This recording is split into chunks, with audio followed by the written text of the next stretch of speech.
안녕하세요. 저희는 이번 학기 전기전자공학 도광현 교수님의 캡스톤 디자인을 수강하게 된 드론엑스팀입니다. 저희 팀의 프로젝트 주제는 자율비행 및 객체 탐지를 통한 침입자 검출인데요. 현재 경비 시스템의 문제점을 해결하기 위해서 본 프로젝트를 진행하게 되었습니다.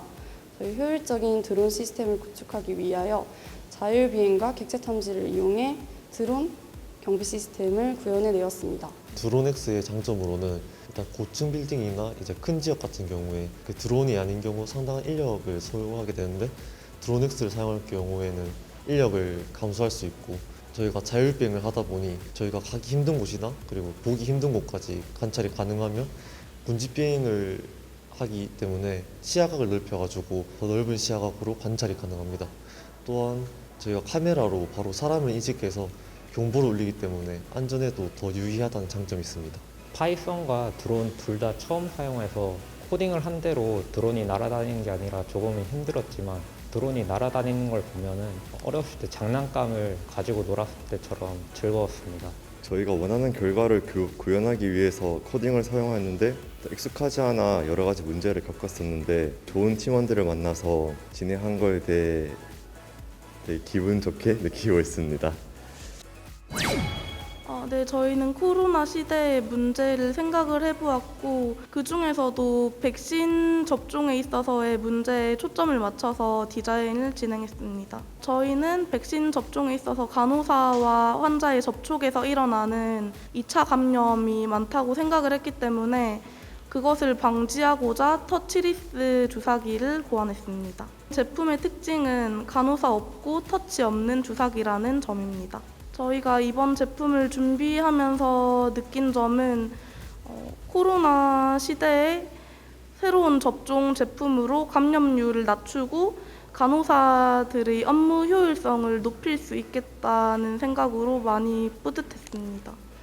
저희가 준비한 제품을 여러 사람들 앞에서 인정받을 수 있어서 참 뿌듯했고 그리고 더 나아가서 현실화되어서 시중에서도 많이 사용되어서 간호사분들과 환자분들에게도 도움이 되었으면 좋겠다고 생각합니다.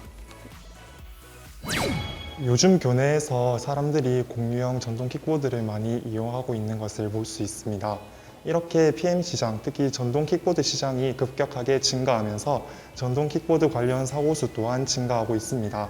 전동 킥보드 특성상 일어나서 이용하므로 머리와 얼굴을 많이 다친다고 합니다. 저희 팀 아이디어는 저희가 이미지 학습시킨 머신러닝 모델을 공유형 전동 킥보드 애플리케이션에 이식시켜 공유형 전동 킥보드를 대여 시 애플리케이션에 이식된 학습 모델을 이용하여 헬멧 착용 여부를 판단하는 단계를 추가시키는 것입니다.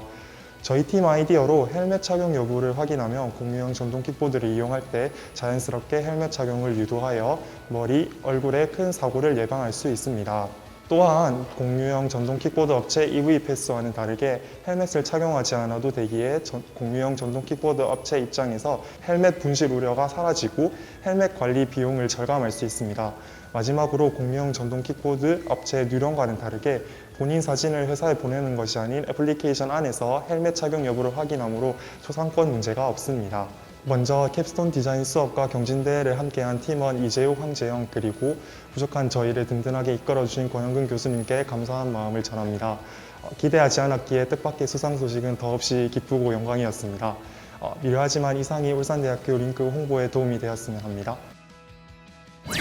네, 저희가 요즘에 이제 배달 음식을 시켜 먹는 분들이 이제 많이 계시는데 이륜차 운전자분들이 급하게 운전함에 따라 가지고 음식물이 쏟아졌을 때 느끼실 허탈함과 그 아쉬움을 조금이나마 달래드리고자 이러한 생각을 하게 되었습니다. 집에서 이제 배달을 시켜 먹는 경우가 늘어남에 따라 가지고 이륜차 운전자들이 급하게 운전함에 따라 가지고 음식물이 쏟아지거나 흐르는 것을 이제 많이 볼 수 있었습니다. 따라서 이제 그러한 불편함을 조금이나마 덜어드리고자 이러한 작품을 설계하고자 했습니다. 저희 푸드 세이프티 딜리버리 박스는 오토바이 배달통을 생각하시면 되는데 이제 그 안에 음식물을 넣고 이제 음식물이 이제 상하 좌우로 흔들릴 때마다 수평을 최대한 잡아주도록 도와줌으로써 음식물이 흐르거나 이제 쏟아지는 것을 방지할 수 있는 장점을 가지고 있습니다. 처음에는 저희가 이제 이러한 주제를 가지고 잘 할 수 있을까 되게 큰 걱정도 많이 있었는데 이제 팀원들과 이제 끊임없는 협력을 통해 가지고 해낼 수 있는 것을 느꼈고 뭐 하고자 하면은 못할 것이 없다고 느끼게 되는 큰 계기가 되었습니다. 선택해 주신 거에 대해서 되게 고마움과 감사함을 느끼고 저희 작품을 알아봐 주셔서 정말 감사합니다. 팀명에서 알 수 있다시피 저희는 뇌에서 나오는 신호를 이용합니다. 뇌파를 측정하고 분석하여 휠체어를 조종할 수 있는 BCI 주행 시스템을 개발하고 있습니다. 기존의 연구에서는 시각 또는 청각 중 한 가지 자극을 이용하여 휠체어를 주행했습니다. 하지만 이럴 경우 피로도가 높아 장시간 주행이 어렵고 자연스러운 방향 전환이 힘들다는 단점이 있습니다. 이러한 점을 보완하기 위해 저희는 시각과 청각을 모두 사용하는 융합적인 주행 시스템을 개발하고자 하였습니다. 내가 생각하는 대로 주행한다는 것이 가장 큰 장점이자 특징입니다. 이러한 기술이 발전하면 지금처럼 휠체어를 주행하는 것뿐만 아니라 자동차 주행, 게임 등 미래의 플랫폼 여러 분야에 유용하게 쓰일 기술이 될 것입니다. 기존 연구보다 높은 정확도를 얻기 위해 머신러닝을 적용시키고자 하였습니다. 그리고 측정된 뇌파를 분석하기에 앞서 매트랩을 통해 신호를 처리하고 방향에 맞추어 분류하였습니다. 이후 가장 중요한 것은 정확도 높은 분석을 하기 위한 알고리즘을 개발하는 것이었습니다. 최상의 결과를 도출하기 위해 현재도 프로젝트를 진행 중에 있습니다. 매주 2-3번씩 미팅을 하며 프로젝트를 진행하였고 저희가 직면한 문제들을 해결하고자 노력했습니다. 반년 동안 스스로 공부하고 준비한 것을 여러 번 발표하는 과정을 통해 보다 많이 성장할 수 있었습니다. 이번 상을 통해 내년 프로젝트도 더욱 열심히 준비할 수 있는 힘을 얻게 되었습니다. 감사합니다. 유튜브 알고리즘으로 농인 유튜브를 보게 되었는데 대중교통 탈 때의 불편함을 토로하는 내용이었습니다. 농인들을 위한 앱을 생각하다가 일상에서 필요한 수어 프로그램을 고안하게 되었습니다. 코로나19로 인해 항상 마스크를 쓰고 다니기 때문에 농인분들이 입모양으로 말을 구분할 수가 없게 되었습니다. 상시 휴대하는 휴대폰으로 수어를 입력하고 텍스트로 출력을 함으로써 농인과 청인 간의 의사소통을 기대해 볼 수 있습니다. 인터넷에서 자료를 수집하는데 한계가 있었습니다. 그래서 울산 농인협회에 직접 연락을 하여 자문을 구하였고 덕분에 앱의 방향성을 잘 잡을 수 있었고 필요한 기능을 추가할 수 있었습니다. 많이 부족하지만 열심히 노력해서 만든 프로그램인데 이렇게 우수상을 수상하게 되어 너무 기쁩니다. 더 열심히 해서 앱스토어에 출품하도록 하겠습니다. 감사합니다. 저희 4A 팜스 프로젝트의 목적은 고령화와 그리고 지속적인 인구 유출로 노동력이 매우 낮아진 농촌에 새로운 노동력과 농업인들에게 여가시간 그리고 손쉬운 이용 방법을 제공하여 농촌 부흥을 이끄는 것입니다. 4A 팜즈는 Anytime, Anywhere, Affordable, Automation의 4가지 핵심 가치로 제작하였습니다. 이에 대응하는 기능은 자동화된 급수, 영양분 공급, 온도 조절 시스템, 인공태양, 실시간 수치 확인이 가능한 LCD가 있으며 언제든지 위 기능을 사용하기 위해서 휴대폰 애플리케이션을 개발했습니다. 앱을 통하여 사용자는 실시간으로 센서들을 통해 온도, 습도, 조도 데이터를 확인 가능하며 LED와 급수, 영양제 공급 시스템을 자율적으로 가능하며 이 동작들을 모두 내부 카메라를 통해 휴대폰으로 실시간 관측이 가능합니다. 많은 기능들을 동시 구현하여 많은 선들이 서로 꼬이거나 연결하다 빠지는 경우가 잦아 선의 결선을 기능별로 묶어 추가하였고 단선에 주의하여 제작을 진행하였습니다. 저희 땅바꿔 팀원들은 모두 각자의 위치에서 많은 바를 잘 수행해 주었고 농촌 부흥의 선두주자가 되어야겠다는 목표를 함께 협동해 주어 좋은 결과물을 낼 수 있었던 것 같습니다. 이번 수상을 통하여 저희 땅파고 팀은 더욱더 협심하여 좋은 결과물을 낼 수 있도록 하겠습니다. 최근 환경오염 문제 해결을 위한 방법 중 하나로서 내연기관 자동차에서 전기자동차로의 전환이 있습니다. 하지만 이러한 전환에 따라 수년 내에 폐2차 전지의 발생이 기하급수적으로 증가할 것으로 예상됩니다. 폐2차 전지 내의 중금속 등과 같은 화학물질은 토양, 지하수 등의 환경오염을 유발시키기 때문에 재활용이 필요합니다. 또한 폐배터리 재활용 공정 최적화를 통한 유가금속 회수와 수입 대체 효과라는 장점이 있고 리사이클링을 통한 친환경적 제품을 개발함으로써 지속 가능한 발전에 기여할 수 있다는 점에서 주제를 선정하게 되었습니다. 전구체 제조 과정에서 반응 온도, 반응 시간, 교반 속도, pH 등의 반응 조건을 바꿔가며 목표하는 양극 활물질 전구체의 형상을 만들기 위한 반응 조건 최적화를 진행하였고, 추가로 코인셀을 제작하고 셀 평가를 진행하여 전구체가 잘 제조되었는지 확인하여 폐배터리 재활용을 위한 최적화 조건을 찾아내었습니다. 2차 전지에 대해 공부하며 2차 전지의 필요성과 동향에 대해 알 수 있었고, 이 분야에 대해 더 공부해보고 싶다는 생각이 들었습니다. 아직 대학생이지만 팀원들과 많이 배울 수 있었던 시간이라 좋았는데 상까지 받게 되어 너무 감사한 마음입니다. 최근 폐기물 이슈가 자주 일어나고 있는데 폐기물을 다른 곳에 이용할 수 있을까 하는 생각으로 시작되었습니다. 폐기물을 소각하고 남은 재를 활용하는 방안에서 그동안 여럿 있었는데 그중 비교적 오염물질이 덜한 석탄재를 종이에 활용하는 연구가 있어 선정하게 되었습니다. 새로운 펄프가 필요한 이유는 용지가 재활용되면서 펄프가 손상되고 짧아지기 때문인데요. 여기에 들어가는 고울제 일부를 폐기물인 석탄재로 대체함으로 인해서 필요한 목재의 양을 줄이고 매립장에 묻어야 하는 재를 활용할 수가 있습니다. 자료를 조사하는 과정에서 재와 매립에 관한 정보를 찾아보게 되었습니다. 이 과정에서 매립장의 모습을 직접 찾아보게 되었는데요. 최근에 수도권 매립재가 포화되어 있는 상태라고 뉴스에서 본 적이 있었습니다. 그 뉴스를 보았을 때는 크게 감흥이 오지 않았었는데 그 구체적인 수치와 엄청난 규모의 매립장의 사진을 보니 감흥이 달랐습니다. 일상생활 속에서 더욱 폐기물을 남기지 않아야겠다고 생각하게 되었습니다.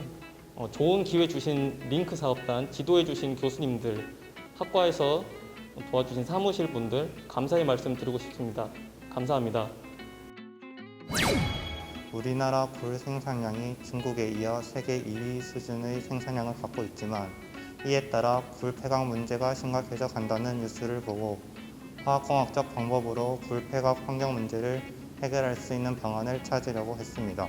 조사 결과 굴 껍질에는 다공성 물질인 탄산칼슘이 대부분을 차지하고 있다고 알 수 있었고, 이에 따라 흡착 능력이 뛰어난 성질을 갖고 있을 거라 생각해 유해 물질 흡착 능력에 대한 주제를 선정하게 되었습니다. 폐수 중에 가장 유해한 대표적 중금속 물질인 카드뮴, 납, 굴이 흡착 능력이 모두 뛰어났고, 공정에서의 편리함을 위해 폐각 분말을 티백에 넣어 진행하여 실용성을 높인 측면이 있습니다. 통영에서 굴껍질을 직접 수집해서 손질과 세척 후 고온 분말 형태로 만들어 티백을 제조하여 중금속 시약에 넣어 시간별로 흡착을 시키고 ICP 기계를 통하여 흡착량을 조사했습니다. 굴을 수집하고 분말을 만들기까지 고생을 정말 많이 했는데 결과가 다행히 잘 나와서 프로젝트 기간에 보상을 받는 것 같습니다. 팀원들 포기하지 않고 열심히 해줘서 모두 감사하고 중간마다 계속 조언해주신 화학과학 교수님들과 좋은 대회 만들어주신 링크 사업단 분들께 감사하다는 말씀 드리고 싶습니다. 최근 환경 문제가 심각해지면서 자동차에 요소수를 사용하는 SCR 장치를 많이 달게 되었습니다. 이미 상용화가 되어 있지만 SCR 장치에서 발생하는 문제 해결을 위해 많은 연구가 진행되고 있었기에 주제 선정을 하였습니다. 저희 작품은 현재 여러 가지 분야에 응용되고 있는 초소수성 표면을 사용하여 고형물을 줄이고 배기라인에 열선을 설치해서 SCR 장치의 성능을 개선시킬 수 있었습니다. 무에서 유를 창조하는 것이기 때문에 하나부터 열까지 실험 조건, 장치 설계 등 모든 것들을 저희가 해야 해서 정말 힘들었습니다. 그러기 위해서 논문도 많이 읽었고 공부도 많이 했었습니다. 솔직히 상을 받을 거라고는 기대를 안 했었는데 학교에서 하는 이런 가장 큰 대회에서 큰 상을 받게 되어 정말 영광이라고 생각합니다. 감사합니다. 저희 VR 전동 킥보드 안전교육 시뮬레이터의 주 목적은 안전교육 및 주행 체험을 통한 학월 감도입니다. 이를 위해서 VR을 이용하여 기존 주입식 강의 교육에 지루하다는 점과 실제 킥보드 주행에 사고 위험성이 있다는 단점을 극복한 새로운 교육 방식을 택했습니다. 저는 보통 걸어가기 애매한 10분 정도의 거리일 경우에 공유 킥보드를 종종 타는데요. 타면서 위험한 경우도 많았고 또 다른 사람들이 타고 다니는 것을 보면 둘이서 타고 다니거나 주행 중 앞을 보지 않거나 하는 위험한 경우를 굉장히 많이 봤습니다. 실제로 자료들을 찾아보니 해마다 관련 사고 수는 늘어나고 있었고 사회적인 문제로 대두되었다고 느꼈습니다. 마침 저희 모두 VR에 관심이 있었고 이를 연관시켜보면 어떨까 생각해서 해당 주제를 선택했습니다. 최대한 실제 전동 킥보드 주행과 느낌이 비슷하도록 노력을 했습니다. 그래서 실제 킥보드를 가져와 자이로 센서, 아두이노, 버튼 등 각종 물리 센서를 부착하여 조작할 수 있게 했고, 인게임에서는 현실의 교통 시스템과 장애물들을 비슷하게 구현하도록 노력했습니다. 그리고 VR HMD 기기를 사용하여 몰입도를 높였습니다. 팀원들 모두 VR 관련해서 비교적 최근 관심이 생겨 관련 공부를 해나가고 있는 단계였습니다. 그래서 처음으로 만들고 준비를 하다 보니 지금은 쉬운 것도 시간이 많이 걸렸습니다. 그러다 보니 학기 중에 시간이 정말 빠르게 지나간 것 같네요. 하지만 이런 어려운 부분을 해결하면서 느껴지는 성취감과 함께 더욱 빠르게 성장할 수 있었고 새로운 것을 배우며 보람찬 학기를 보낸 것 같습니다. 다른 팀들의 굉장히 좋은 아이디어들도 많았는데 저희가 대상을 받을 수 있었다는 것은 역시 저희가 제안한 주제를 이해하고 공감해 주신 거라 생각합니다. 그래서 저희의 방향성에 대한 확신을 얻을 수 있었고 더 열심히 해야겠다는 동기부여가 됐습니다. 도움을 주신 링크 사업단과 조동식 교수님께도 감사 인사를 드리고 싶고요.